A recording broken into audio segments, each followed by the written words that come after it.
Pasensya na kayo, hindi tayo makapasok doon kasi pinagbawalan tayo dito. May nagpapano pa ng tubig, Hindi pa ma-declare na fire out, kasi for safety reason yan, guys. Ayan guys, mega loud shoutout. Ito yung part 2 ng sunog na naganap dito sa San Andres Bukid, Malate, Manila. Ito guys, panoorin nyo ang part 2 ng video. Ang part 1 na-upload ko na kanina. Tingnan nyo guys. Ganyan ang sitwasyon dito guys, So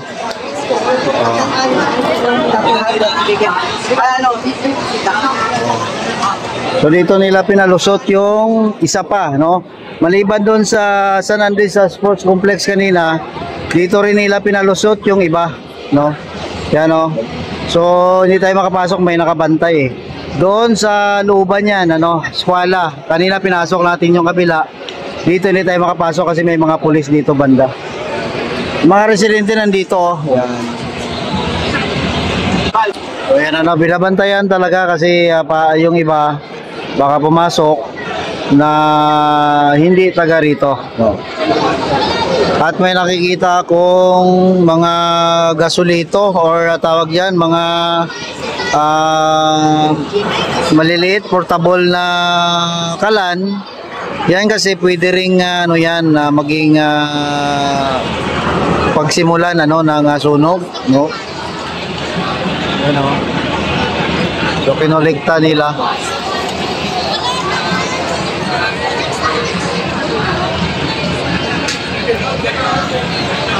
May nakikita tayo, may apoy pa guys, Pero konti na lang naman, konti na lang. Konti na lang naman ang apoy, Dito rin yung mga kapulisan natin nag-assist, Yan, may umapoy pa, Kanina kasi pumasok tayo sa kabila pero hindi natin makita kasi nga madilim. At siyempre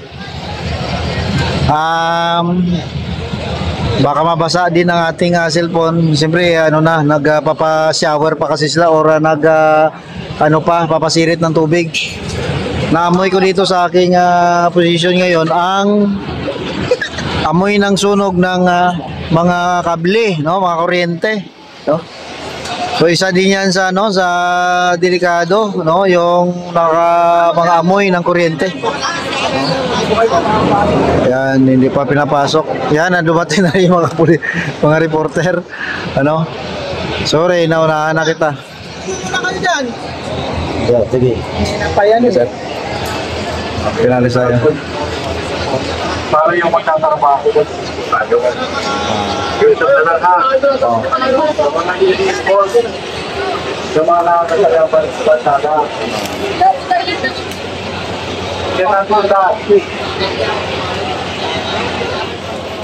So dito naman yung mga residente guys, hawak-hawak yung kanilang mga gamit, At doon sa kabila, parang Jonathan.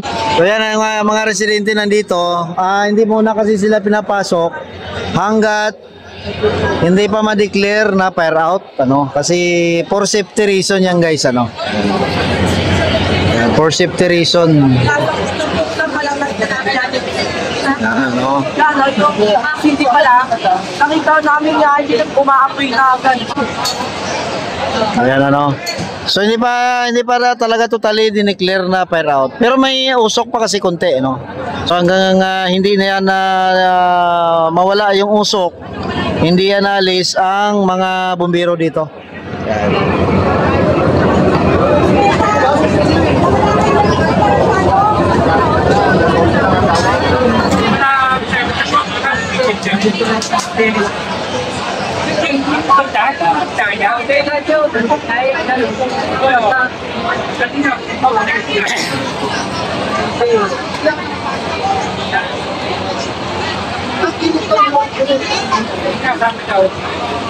May mga gusto kasi nga pumasok na pero unsafe pa kasi, Hindi pa pwedeng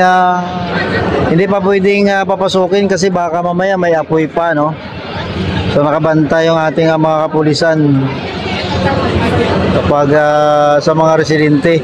Meron talagang iba nagpupumilit pumasok, pero ang ano kasi ang rest or ang sitwasyon, no, hindi pa safe, ano yan.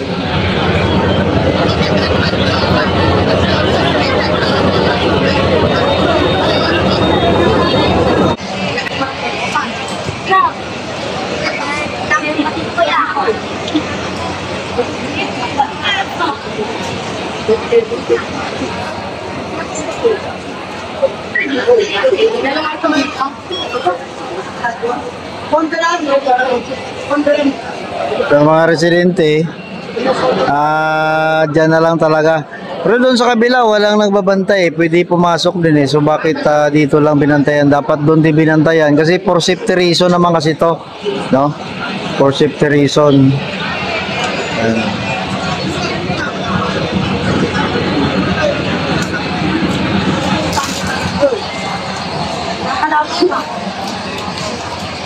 Dito rin yung ating mga mga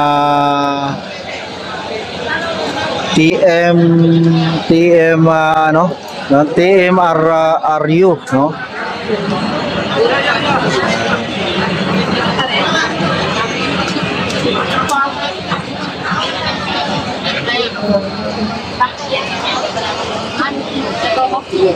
Ito magsasalita yata to si Sir. Ano? Hawak ng megaphone eh. Nagsasalita yata si Sir. Wala. Mga nandito po sa may kaliwang. Yun na lang po, lipat po kayo dyan sa kabila, sa harap. So pinapalipat sa kabila, lipat tayo guys. Pinapalipat sa kabila, ano, for safety reason yan. Kasi ayaw pa nilang papasukin ang mga residente.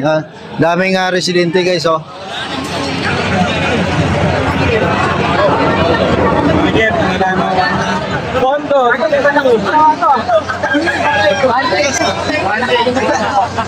Kanya maraming residente. Kasi alam mo ko bakit daming residente, daming fire truck guys.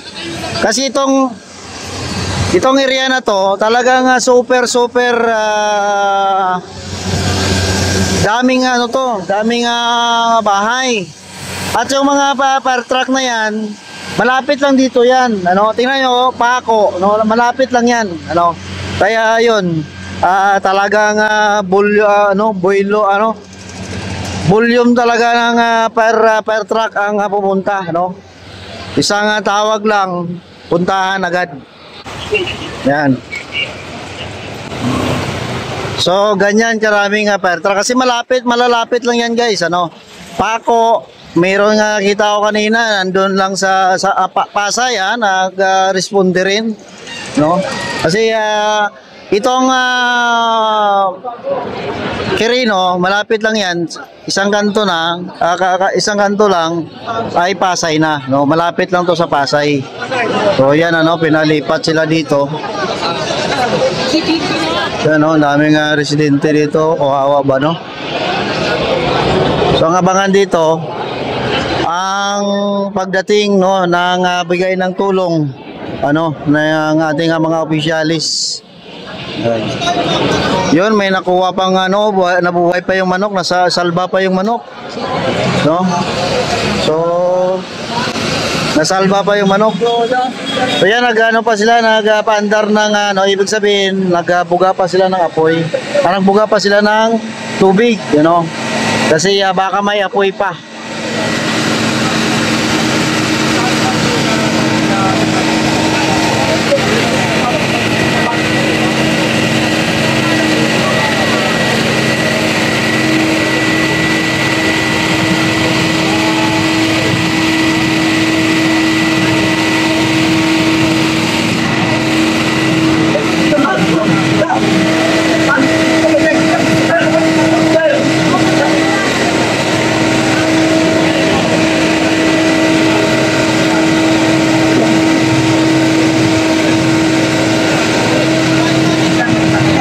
Lol. Anong channel yan? Akin. Black and Page. Black and Page. may tulong kayo, pumasok kayo. Wala. So yun mga yung iba dyan, ang iba limpang trabaho, anong oras ba ngayon? Oras ngayon, alas 11. Yung iba dyan ay kakarating lang galing trabaho. Surprise ganito na ang sitwasyon, ano? Pero yung iba naman, ewan ko, no?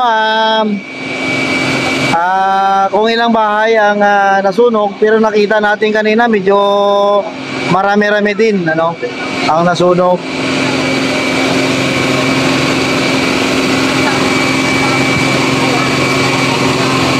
So nagbuga pa sila ng nagbuga pa sila ng tubig, mare, na may apulain pang apoy. Ito yung mga fireman natin, nagsuot pa ng kanilang safety gear, no? May pasensya na kayo, hindi tayo makapasok doon kasi pinagbawalan tayo, dito lang tayo. Kasi mare tayong makaabala sa kanila. Yun ang sabi ko kanina during sa live ko, pwede tayong makaabala sa kanila.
So yan ang mga residente dito sa kabila, sila pinatambay kasi pag doon makaharang sila sa daan. Naghihintay lang yan sila ng order na fire out na para pumasok na sa kanilang tirahan, So yung may mga sigurado yung mga estudyante bukas ay antok-antok yan sa kanilang classroom. Yung may mga trabaho naman, malaking abala, ganyan ang perwisyo na dulot ng sunog,